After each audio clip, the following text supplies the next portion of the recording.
This is the Lone Creator YouTube. We hope this video helps. You've got Premium and you're signed in. Now start the app. First, make sure app notifications and background refresh are allowed so playback can continue when locked.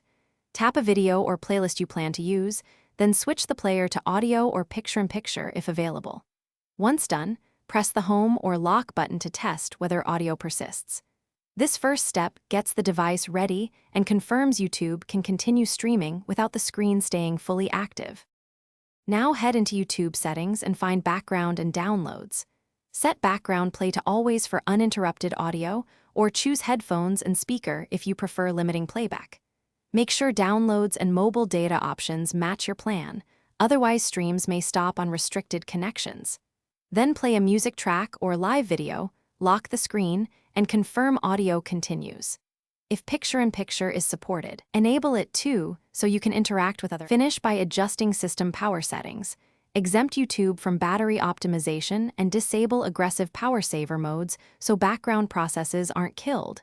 If playback stops, force close and relaunch YouTube, then sign out and back in to refresh entitlements. Make sure the app is up to date and your premium subscription is active.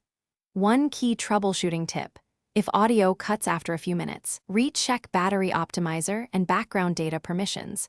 Those are the most common culprits and usually resolve the issue. Thanks for watching. Consider subscribing if we helped you.